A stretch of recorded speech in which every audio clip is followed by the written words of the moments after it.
Everyone. Next, we're pleased to introduce Elutia Inc., a NASDAQ-listed company trading under the symbol ELUT. Elutia develops and commercializes drug-eluting biomatrix products to improve compatibility between medical devices and the patients who need them. Recently, Elutia received FDA clearance for ELUT Pro, the first antibiotic-eluting bioenvelope designed to protect patients with implantable cardiac pacemakers and defibrillators. Please join me in welcoming Elutia's president and CEO, Dr. Randy Mills. Welcome to the conference today, Doctor. Thank you so much. It's a pleasure to be here today. And this is actually the first presentation that I'll be giving since approval of ELUT Pro, which happened towards the end of June. So I'm really excited about that. I'm also going to keep, because it's a new presentation for so many people, I'm gonna try to have this be as inclusive as possible and start out with a really broad perspective of what it is we do at Elutia. Always our forward-looking statement slide, probably my favorite slide, but we are a publicly listed company, and please, if you're considering making an investment decision, look for our risk factors section in our filings with the Securities and Exchange Commission. So let's just sort of jump right into it. Introduce Elutia. Our mission at Elutia is humanizing medicine so patients can thrive without compromise. And I'm going to talk a little about that word humanizing means to us. But at the forefront, it means that we fundamentally believe that medicine delivered with biologics makes for a more compatible and a more robust healing process, so the patients actually can completely thrive, not just get by, but thrive without compromise. So we're a commercial stage company. We have about $27 million in revenue right now off of two product streams. ELUT Pro is our flagship product that we've launched in the pacemaker and defibrillator protection space. We also, behind that, have SimpliDerm, which is used in breast reconstruction space. But we've pioneered the first antibiotic-eluting bioenvelope, and we'll be talking more about what that means. We got clearance for that on June 17th, just of this past June. And that enables us to enter really in the pole position, this pacemaker protection market, $600 million market. So a really huge opportunity for us. But getting approval of ELUT Pro isn't where this story ends. It's actually just where this story begins. Elutia is very well positioned to efficiently expand this drug-eluting biologics technology into all kinds of different markets. And I'll end talking about a little bit about what that'll mean for the future of our company. So a very exciting time for us. Let's start out with sort of some basic biology and a question. So what happens when you get a splinter? It's a little unusual for a biotech company to be talking about splinters, but it's sort of relevant to our story. Well, the first thing that happens is your body's going to mount an inflammatory response. And that inflammatory response is going to be dominated by different kinds of cytokines like TNF alpha, interferon gamma. It's going to involve a whole lot of different macrophages and things to try to address this foreign body, which is now invading your finger. The next thing that's going to happen is we're going to move to a phase where the body's going to it doesn't want this foreign body here. It knows that doesn't want it. And so it's going to try to move it and actually fully expel it if it can from the body. Next, what's going to happen? We're going to move to a fibrotic spike. So if it can't get all of the splinter out, or it can't get the splinter out at all, whatever part's remaining, it's going to try to wall it off, right? And this creates this fibrotic sort of response. And fibrosis within the body is very often the type of fibrosis where it's a scar tissue. So if it's on the inside of the body, this is a scar tissue that isn't particularly well vascularized. That means there's not a lot of blood vessels going through it. And so because of that, there's not a lot of blood flow to it. And ultimately, this sets us up for the last phase of this, which can be infection. Doesn't happen all the time now. But if there does happen to be contamination in there, or if this fibrotic scar tissue that sets up is later seeded with bacteria, that can be from a sort of a dental procedure or other kinds of things, because there's no vascularity in this fibrotic scar, it actually creates a really perfect breeding ground for infection. And so those are the kinds of things that will happen. Those are actually the four really specific things: the way our body responds to foreign bodies, any foreign material, and the consequences that can happen. Now, the question then is, well, what's the difference between a splinter and a pacemaker? Does your body see those similarly? And the answer is really, there isn't much difference between those two from your body's standpoint. And most importantly, both of those go on and generate fairly robust foreign body responses that follow this same sort of pathway. Inflammation first. That inflammation looks to try to create migration and erosion. If not, that inflammation is going to drive pathological fibrosis. That means fibrosis that we don't want. And ultimately, that'll set up a breeding ground for infection. So you might think, is that really true? Let's actually take a look at the clinical manifestations of this exact process in patients who have received a pacemaker, a CID, and the foreign body response that they go through. So it starts out with this inflammatory response, which isn't good. That can actually spur on additional bleeding, redness, inflammation, right? All of those kinds of things that you would expect to see. From there, migration. We can definitely have migration with a pacemaker. This is a small picture inset here is an example of a pacemaker that's migrated all the way down this person's chest wall. It appears from if you're looking at the AP or the front view there, it's sitting in the bladder. It's not.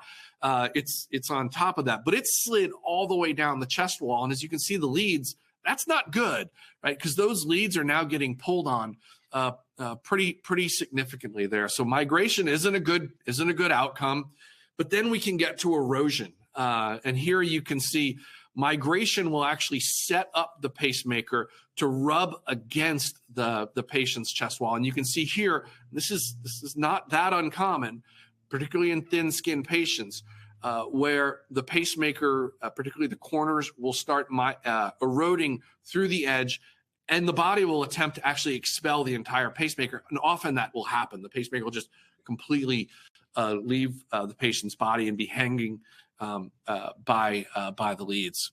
If that doesn't happen and the body isn't successful, then what it's going to do is this next picture is it's going to set up this fibrotic capsule. So what you're looking at here is a picture of a pacemaker, and those are the leads on top of the pacemaker. But you can see all of that white tissue. That is fibrotic scar tissue that is set up around this pacemaker. And it's white because there is no vascularity to it. And again, if there is no blood flow, then you can't get immune cells in to take of contamination. You can't get antibiotics in there to deal with contamination. And that leads to our last consequence, which is infection. So these are all very, very real things that happen when somebody gets a pacemaker. Again, not all of the time, but if you're asking yourself, well, how often does this stuff happen? On average, about 5 to 7% of the cases. So not insignificant, particularly people that get pacemakers and get implantable defibrillators. These are essential products for them. They're essential interventions for them. So a 5 to 7% complication rate associated with something that's there to save your life can be a pretty significant problem. So that's what we looked at. We said, you know what? We actually think we can do something about this. And that's where we've developed the drug-eluting biomatrix. That's what the drug-eluting biomatrix was designed, specifically engineered to help mitigate. And it works like this. So first we started with an engineered biological matrix.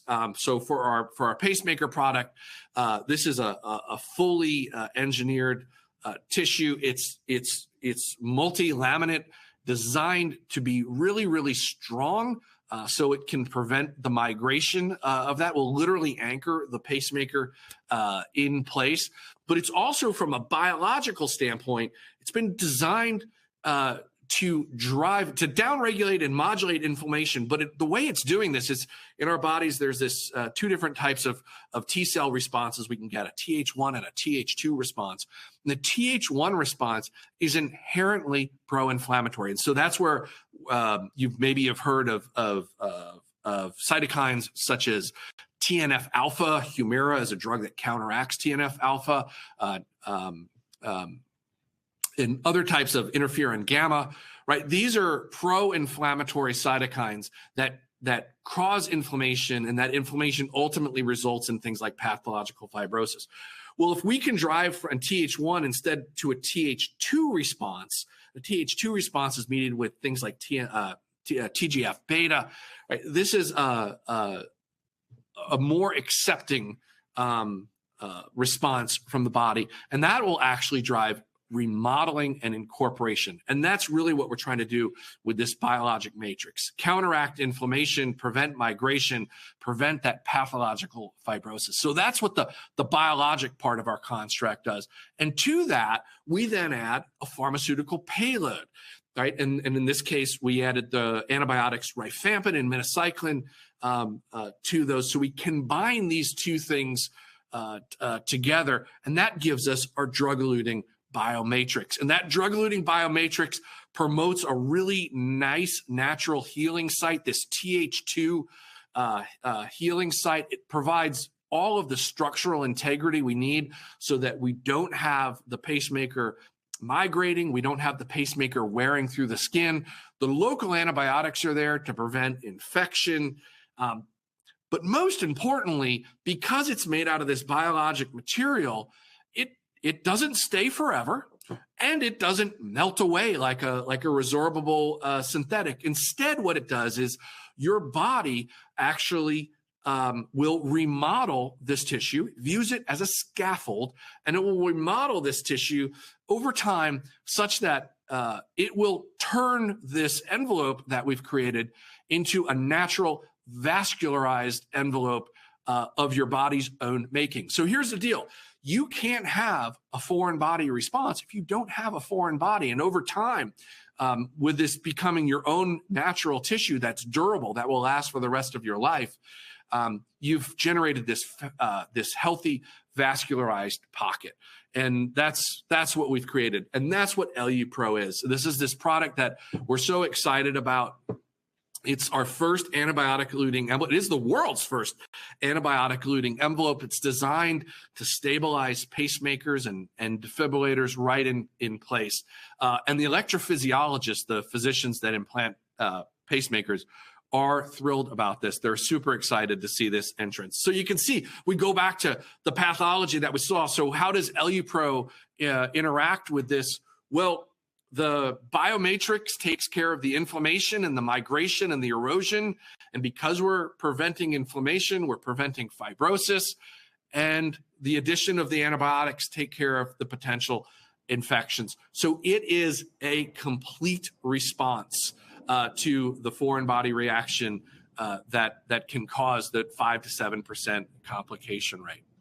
Turning really quickly, let's take a look at the marketplace that this is going in, because the market dynamics, I get pretty excited about the biology and the medicine behind this, but the market dynamics here are just as exciting. So each year there's over 600,000 pacemakers that are implanted in the United States alone, and the market segment is approximately broken out like this. Medtronic is there at a dominant position at about 40%, but Boston Scientific and Abbott each have 25%, Biotronic at about 10%. And here's why that's important. Back in 2014, Medtronic introduced a fully synthetic envelope, particularly for the problem of infection, and only really for this problem of infection. They introduced a synthetic envelope that they had acquired from a company that developed it for about they acquired it for about $200 million. And this synthetic envelope, what it does is it's a polymer that dissolves, and as it dissolves, it elutes antibiotic, and they hit a home run here. So they've done a really, really good job actually creating the market for local antibiotic delivery, and they have now grown sales in this space to about $250 to $300 million a year worldwide. So what they've done is really they've validated the need for local antibiotic delivery. Now, they did it with a synthetic pouch that dissolves, but they've at least validated that electrophysiologists, when given the option, they like the idea of local antibiotic delivery. Now, here's what's cool. 60% of the market doesn't have a pouch. So if you're Boston Scientific or Abbott or Biotronic, the thing that they can all agree on is they would really not like to have a Medtronic wrapper on the outside of a Boston Scientific or an Abbott pacemaker. And so we're all in agreement there that they would like a solution that isn't Medtronic's product. But I'm not trying to imply here that we're really lucky and there's a 60% market white space that we can go after with EluPro. We have a superior product. So we think it's not only the best solution for the 60% of the market that doesn't have access to Medtronic's pouch. We actually think it's the best solution for Medtronic's pacemakers as well. And it turns out, we did this survey where we went out and talked to 50 electrophysiologists. It turns out the electrophysiologists agree with us. So we did this survey, and particularly we're looking at those that are currently using Tyrex, Medtronic's offering, and 88% of Tyrex users want to be EluPro users, and they want to be EluPro users for those biological benefits that we talked about. The antibiotics that we're talking about delivering here are exactly the same. They're both rifampin and minocycline. They have exactly the same efficacy in that regard. But with EluPro, we have a natural biologic solution that can take care of all of those problems that I talked about, versus another synthetic going into the patient. So we think we're in a great position, not just to go after that 60% of the market, which is 350,000 procedures, by the way. Not only that 60% of the market that Medtronic's not in, but actually the whole 600,000 patient market. We're really excited about getting launched here. So we're about ready to launch. EluPro is ready to go. We're starting the soft launch in the third and fourth quarter of this year. We have 24 direct reps that are going out. We're hitting our KOLs and key accounts for the soft launch. We're also initiating a registry where we continue to collect clinical data and performance of this product. And then we expect our full launch in the first quarter of, and actually January 1st of 2025. In between now and then, we're getting ready for full launch by doing our VAC, or Value Analysis Committee submissions. We continue to build our commercial inventory for this because we want to make sure we have enough product. We actually don't believe we're going to be demand constrained here. And we are aggressively adding to our sales team. So if you are a sales rep that's listening to this in the electrophysiology space and you'd like to jump in on this really great product, please visit our careers page at elutia.com. If you're an excellent professional, we would love to have you join our team. So really, really exciting times for us with EluPro. Really quickly, I'll turn not to be totally outdone, but we have a product behind this, which is SimpliDerm. This is our biological matrix that's primarily used in breast reconstruction procedures. If you're wondering how a biomatrix is used in a breast reconstruction procedure or why, it's for exactly the same reasons that I said before, right? We need to downregulate inflammation, can't have migration of the implant, but downregulating inflammation also is really, really important when you look at preventing fibrosis here. There's a condition in breast reconstruction called capsular contracture. It's a really painful complication that can happen. It will cause the need for explant, sometimes in as many as 15 to 20% of cases. So again, the biologic component here, inflammation, migration, and fibrosis is really, really important. We're in this space, particularly, we focus on the 151,000 women a year in the United States that have to go through breast reconstruction following mastectomy. That is a $1.6 billion market opportunity for us. We have we've really done a beautiful job from a biologic standpoint, engineering and developing this product. It's natural, it's conforming, it comes perfectly rehydrated. So for the surgeon, they pull it out of the package and they can just put it right on. It's a terminally sterilized product, so there's no risk of an infectious complication from it. And then most importantly, it's exquisitely biocompatible. You can see here on the right, this is a non-human primate study that we did that compared the inflammatory response. This is the TNF alpha response, that Th1 response we talked about of SimpliDerm against another biologic material, Alloderm, that's used, and you can see statistically significantly reduces that inflammatory response. Again, if you can reduce the inflammatory response, you will reduce the fibrotic response, and that's really our goal. So this product's been doing great. It's been really taken off. We have a great, highly trained distributor network that has really been knocking it out of the park for us since we launched this product. We have, and we're excited about that. But I will sort of foreshadow here that the reason for us developing SimpliDerm isn't to leave it at SimpliDerm. It's to do what we did with EluPro, and that is to add those antibiotics to it and create the antibiotic drug-eluting next generation of this product. In this case, there is no other product on the market that has this technology.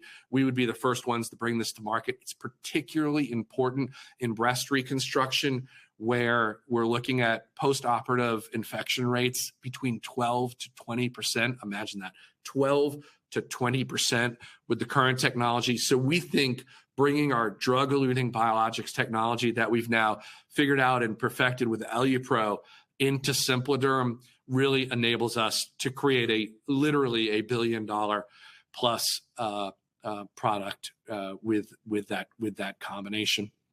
So I'll close out here by giving you a little bit of a perspective on how we view the world and how others view the world. So we're not the first to take a drug and put it on some sort of implantable device. That actually started pretty niftily with the drug-eluting stents. Stents were kind of all the rage in the 90s, and then they realized that foreign body response that we keep talking about, the inflammation leading to the fibrosis particularly, was actually causing the stents to completely close off. So people would go in to have their coronary arteries reperfused, and a year later, those arteries would be closed off again, not because of a blockage, but actually because of a reaction to the stent. And that was an existential threat to them until they developed this drug-eluting technology, in that case, to prevent that fibrosis. And drug-eluting stents have taken off, and there are 1 million of them a year go into patients in the United States, right? So they thought about it and they addressed the product in that vertical. Pacemakers and the introduction of the antibiotic-eluting pouch did the same thing in that vertical to infection. In breast reconstruction, we developed biologics to take care of those patients. So it's always sort of gone this way, where we've had product, problem, and then we've developed a solution to it. But they've stayed within those verticals. Well, we see things, we think the other way. We're looking across these problems, and actually we see a common underlying pathology to it, that foreign body response: inflammation, migration, fibrosis, infection. And when we look at it that way, and when we look at it as we have technology that addresses that, well, now we're not talking about one specific indication or another. We're talking about over 2,000 implantable, long-term implantable devices that are going into 13 million patients a year in the United States alone. And that, for us, is a very, very interesting and attractive market. So again, we didn't develop EluPro for the indication where we have, which is this cardiac implantable electronic device indication. There's a much bigger world out there. Next up, neurostim. We actually went and got the indications for neurostimulation. So pain management, urinary infrequency, epilepsy, sleep apnea. We actually have received those indications as well for EluPro. But we're actively expanding the development of this technology into medication delivery for pain pumps and insulin pumps. In women's health, we have our development program that's underway in antibiotic-eluting technology for breast reconstruction. Beyond there, there's cardiovascular and LVADs, general surgery with staple line reinforcement is one we're particularly excited about. Orthopedics, we actually have companies coming to us saying, hey, can you build us this technology for this kind of indication or for that kind of indication? So that's really gives you the idea of where we're going as a company. We didn't do EluPro just for EluPro. We did EluPro because there's 13 million patients out there that need something like that technology for all of these indications. And now that we're good at it for one, we can actually just stamp it out and do it over and over again. And that's why we're really excited. So I'll close here. We are a fully integrated company with R&D and manufacturing and sales and $27 million in revenue that has a really, really awesome platform technology with this drug-eluting biomatrix. We have our first blockbuster approval with EluPro going into a $600 million market. And right behind that, we have SimpliDerm. It's growing at 55%, and all of the other products that I just mentioned in the pipeline behind that. On top of that, really, really solid financials. Upon FDA clearance, we were able to complete a $13.3 million offer. It also accelerated another $15.8 million in warrants. So bringing in new money of about $28 million in the company, really, really well positioned. We're really excited. And we hope that you would take a look at us. And if you would like, join the ride, because we did not finish the race. We just got to the starting line. So with that, I'll end. Thank you, guys. Wonderful. Thank you, Doctor.